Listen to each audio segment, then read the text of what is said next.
Welcome to healthy living without medicine. আজ আমি আলোচনা করব ওয়েট লস প্রসঙ্গে। 8 common weight loss mistakes. Today's topic is all about weight loss tips.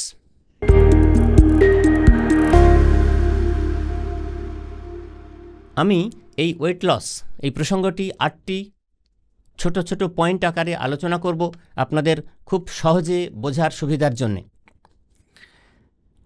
এই প্রসঙ্গে প্রথম পয়েন্ট, অনেকে মনে করেন যে স্ট্রেস নিয়ে অত ভাবার দরকার নেই, কিন্তু ওয়েট লস প্রোগ্রামে স্ট্রেসকে গুরুত্ব দিতে হবে। আপনি যদি সঠিকভাবে স্ট্রেস ম্যানেজ করতে না পারেন তাহলেও কিন্তু আপনার ওয়েট লস প্রোগ্রাম সফল হবে না। স্ট্রেস কি করে না, স্ট্রেস আমাদের আনকমফোর্টেবল মুড তৈরি করে, স্ট্রেস আমাদের মুড সুইং তৈরি করে, আর এই মুড সুইং বারবার হতে থাকলে আমাদের মেটাবলিজম, আমাদের বিপাকক্রিয়া এমনভাবে ব্যাহত হয় যাতে ওয়েট গেইন হতে শুরু করে। সেজন্যে স্ট্রেস ম্যানেজ করতে হবে। তো স্ট্রেস ভেন্টিলেশন কিভাবে করা সম্ভব, আমাদের এই হেলদি লিভিং উইদাউট মেডিসিন এই চ্যানেলে একটি ভিডিও আছে, নিজের স্ট্রেস আপনি নিজেই কিভাবে কমাবেন, সেখানে আমি সুন্দরভাবে আলোচনা করেছি এই স্ট্রেস ভেন্টিলেশন প্রসঙ্গে। ভিডিওটি যারা এখনও দেখেননি তারা এটি দেখে নিলে আশা করছি উপকৃত হবেন এবং ব্যাপারটা সহজেই বুঝতে পারবেন। এছাড়া নিজের মতো করে স্ট্রেস ম্যানেজ করার স্ট্র্যাটেজি আপনাকে উদ্ভাবন করে নিতে হবে এবং কগনিটিভ বিহেভিয়ার থেরাপি যেটা সাইকোলজিস্টরা ইউজ করেন সেটাও আপনি আপনার মতো করে ব্যবহার করতে পারেন। সেটা আর কিছুই না, মানে ধরুন আমরা যখন কোনো পরিস্থিতির মধ্যে দিয়ে যাই তার থেকে তো আমাদের স্ট্রেস হয়, টেনশন হয়, অ্যাংজাইটি হয়। তো আসলে মানুষ প্রকৃতিগতভাবে নেগেটিভ, তো সেজন্য আমরা এক্সট্রিম একটা নেগেটিভ কিছু ভেবে বসি কোনো একটা ঘটনার পরিপ্রেক্ষিতে। কিন্তু আমি বলবো যে একেবারে এক্সট্রিম নেগেটিভ ভাবারও দরকার নেই, আবার অতি উৎসাহিত হয়ে এক্সট্রিম পজিটিভ কিছুও ভেবে নেওয়ার দরকার নেই। পরিস্থিতিটার গুরুত্ব বিবেচনা করে আপনি একটি অল্টারনেটিভ থট প্রসেস নিজের মতো করে আপনি ক্রিয়েট করে নিন। এই যে অল্টারনেটিভ থট প্রসেস এমন একটা মধ্যপন্থা যাতে আপনার মধ্যে এমন কিছু চলবে, আপনার মনের মধ্যে, আপনার থট প্রসেসের মধ্যে এমন একটা জিনিস চলবে যেটা অনেক অর্গানাইজড, অনেক ওয়েল ব্যালেন্সড, যাতে আপনার কিন্তু স্ট্রেস বা টেনশন বাড়বে না। তো হাউএভার যেভাবে হোক স্ট্রেসকে ম্যানেজ করতে পারলে তবেই কিন্তু আপনার মেটাবলিজম ঠিক থাকবে এবং তবেই আপনার ওয়েট লস প্রোগ্রাম সাকসেসফুল হবে। সেকেন্ড যে পয়েন্টটি আমরা ভুল করি ওয়েট লস প্রোগ্রামে সেটা হচ্ছে উই সামটাইমস স্কিপ মিলস। মানে অনেকে কি করেন যে ব্রেকফাস্ট স্কিপ করেন, ব্রেকফাস্ট নেন না, কিন্তু এটা একেবারেই ঠিক ধারণা নয়। কেননা ব্রেকফাস্ট না খাওয়ার ফলে আপনি যখন দুপুরের দিকে প্রপার মিল নেবেন তখন কি হবে, ওভার ইটিং হয়ে যাবে স্বাভাবিকভাবেই। কেননা সেই রাত্রিবেলা আপনি খেয়েছেন, অনেকগুলো ঘন্টা আপনার পেটে খাবার নেই। তো এই যদি স্কিপ করা হয় ব্রেকফাস্ট তাহলে কিন্তু ওভার ইটিং হওয়ার প্রবণতা বেড়ে যাবে এবং যথারীতি ওয়েট গেইন করতে থাকবে। এই প্রসঙ্গে বলি যে বরং ব্রেকফাস্টে যদি আপনি বেশি খাবারটা খান এবং সেখানে প্রোটিন থাকে, ফাইবার সমৃদ্ধ এবং বিশেষভাবে লিন প্রোটিন, কেননা এই ধরনের প্রোটিন কি করে না আমাদের অ্যাপেটাইটকে কমিয়ে দেয়। অ্যাপেটাইট কমিয়ে দিলে কি হবে না আমরা কম খাবো, অতিরিক্ত খাওয়া চাইলেও খেতে পারবো না, শরীর সেই পারমিটটা করবে না। সেক্ষেত্রে আমাদের ওয়েট গেইন হওয়ার সম্ভাবনাও কমে যাবে এবং আমার ওয়েট লস প্রোগ্রামের পদ্ধতিটিও ঠিকঠাক চালু থাকবে। এই প্রসঙ্গে আরও একটি কথা বলি, সেটা হচ্ছে ক্র্যাশ ডায়েট। অনেকে মনে করেন যে ক্র্যাশ ডায়েটের মাধ্যমেই ওয়েট লস করা সম্ভব। তো আমি বলবো সবসময় সবার জন্যে সমস্ত পরিস্থিতিতে সব কিছু নির্বিশেষে ক্র্যাশ ডায়েট কিন্তু সফল হয় না সবসময় ওয়েট লস প্রোগ্রামে। এই ভুলটা আমরা করে বসি যে মনে হয় সবসময়।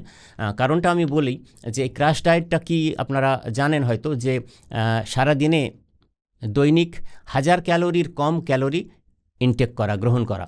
তো কম ক্যালোরি, প্রয়োজনের থেকে কম ক্যালোরি গ্রহণ করলে কি হবে না শরীর নিজের মেকানিজমকে এমনভাবে ট্রেন করে নেবে যে এইটুকু তো খাবার, এইটুকু তো ক্যালোরির মাধ্যমে আমাকে সারাটা দিন চালাতে হবে।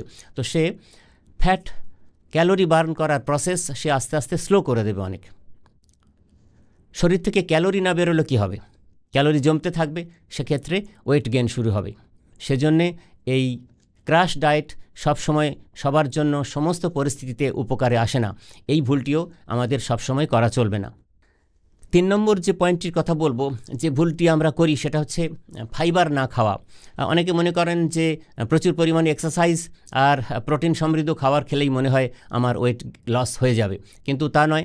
প্রচুর পরিমাণে ফাইবার খেতে হবে, কেননা ফাইবার আমাদের অ্যাপেটাইটকে কমায়। আরও একটা কথা এই প্রসঙ্গে বলা দরকার, যে অনেকে মনে করেন যে অনেক কম কার্বোহাইড্রেট খেতে হবে, সেটাও ঠিক নয়। কেননা কার্বোহাইড্রেটে সবচেয়ে ভালো ফাইবার আছে, যেটাকে বলা হয় ভিসকাস ফাইবার, যেটা আমাদের অ্যাপেটাইটকে কন্ট্রোল করে, অনেক বেশি নিয়ন্ত্রণ করে। তো যদি এই ভিসকাস ফাইবার সমৃদ্ধ কার্বোহাইড্রেট ঠিক পরিমাণে খাওয়া যায়, তাহলেও কিন্তু ওয়েট লস প্রোগ্রাম সাকসেসফুল হতে পারে। এবং এর থেকে বোঝা যাচ্ছে যে ফাইবার সমৃদ্ধ খাবার, কার্বোহাইড্রেটে হোক অথবা শাকসবজি ফলমূল যেখানেই হোক না কেন, সেটা কিন্তু খাদ্য তালিকায় রাখতে হবে, তবেই কিন্তু আমাদের ওয়েট লস প্রোগ্রাম সফল হবে। চতুর্থ যে পয়েন্টটির কথা বলবো সেটি হচ্ছে পর্যাপ্ত পরিমাণে প্রোটিন না খাওয়া। এই ধারণাটিও ঠিক নয়, এটাও একটা মিস্টেক। তো প্রচুর পরিমাণে প্রোটিন খেতে হবে, কেননা এই প্রোটিন আমাদের এনার্জি দেয়, আমাদের মেটাবলিজমকে কন্ট্রোল করে এবং আমাদের সারা শরীরকে যে চালায়, আমাদের নার্ভ সেন্টারগুলো, সেগুলোকেও স্টিমুলেট করে।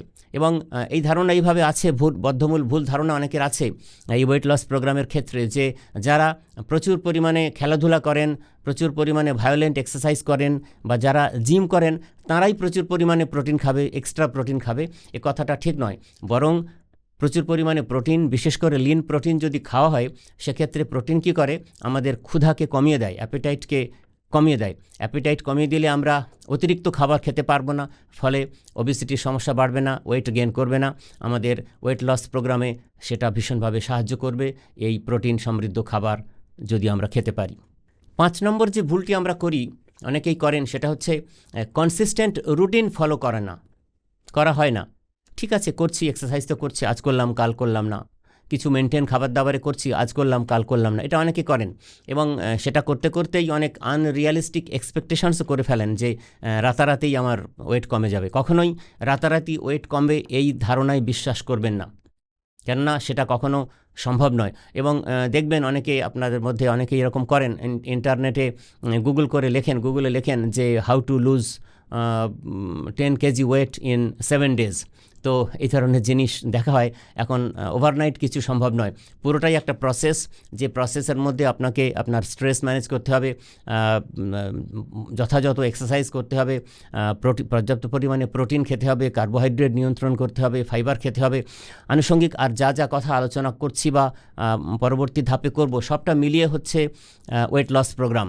তো কখনোই আনরিয়ালিস্টিক এক্সপেকটেশন করে, তাড়াহুড়ো করে ওজন কমানোর প্রক্রিয়ার মধ্যে ঢুকে নিজের জীবনের সর্বনাশ ডেকে আনবেন না। 6 নম্বর যে পয়েন্ট, যে ভুলটি আমরা করি, সেটা হচ্ছে এই প্যাকেট ফুড।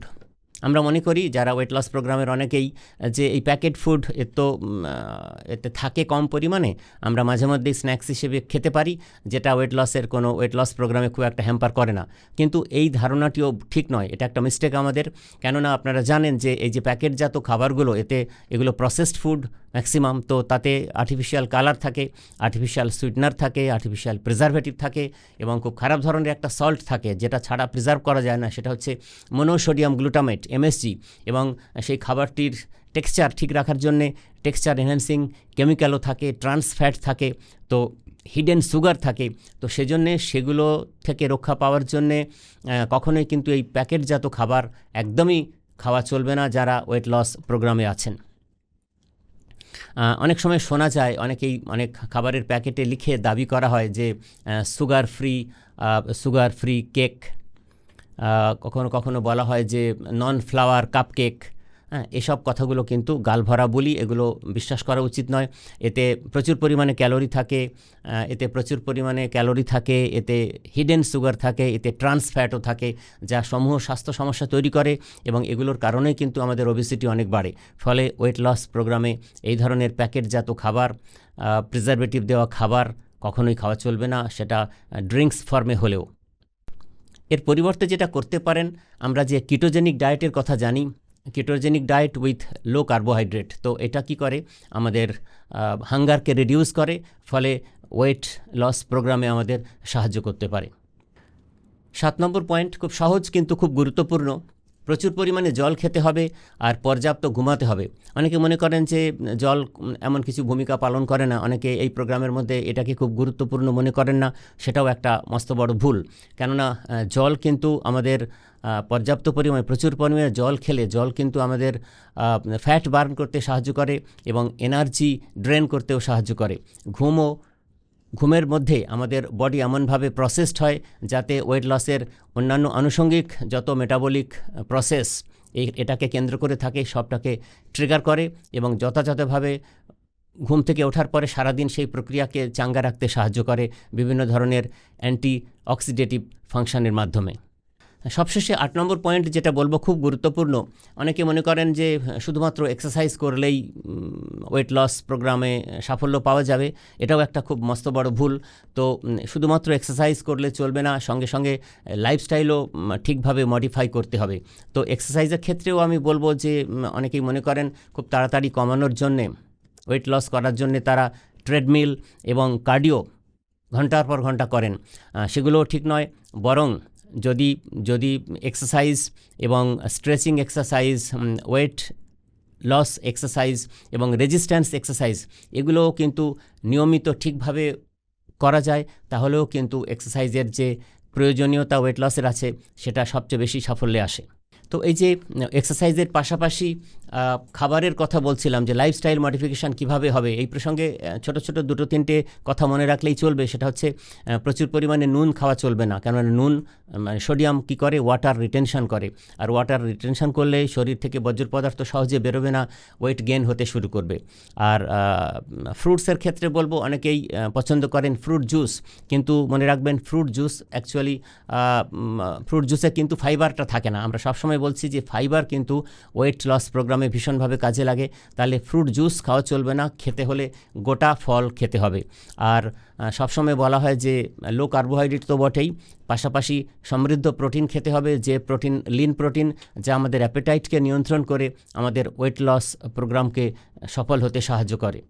যদি হোল গ্রেন খাই, হোল গ্রেনের সুবিধা হচ্ছে হোল গ্রেন খাবার খেলে আমাদের অ্যাপেটাইট কিন্তু অনেক নিয়ন্ত্রিত হয়, আর অ্যাপেটাইট নিয়ন্ত্রিত হলে ওভার ইটিং করা সম্ভব হয় না, অতিরিক্ত খাবার খেতে ইচ্ছেও জাগে না।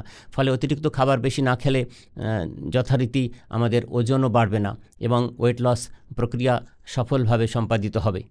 তো এই যে কমন মিস্টেকস, যে ভুলগুলো আমরা করি ওয়েট লস প্রোগ্রামে, যে কথাগুলো 8টা পয়েন্ট আকারে আলোচনা করলাম, সেগুলো যদি আপনারা যারা ওয়েট লস প্রোগ্রামে আছেন, কেননা আমরা সবাই সুস্বাস্থ্যের অধিকারী হতে চাই, সুন্দর দেহ সৌষ্ঠব পেতে চাই, তো এইটা যদি ভালো করে এইগুলো মেনে চলে কনসিস্টেন্টলি করতে থাকেন, তাহলে আপনার ওয়েট লস প্রক্রিয়া সফলভাবে সম্পাদিত হবে এবং আপনি দেহ সৌষ্ঠব সৌন্দর্য নিয়ে সুন্দরভাবে পরবর্তী জীবন যাপন করতে পারবেন। ধন্যবাদ।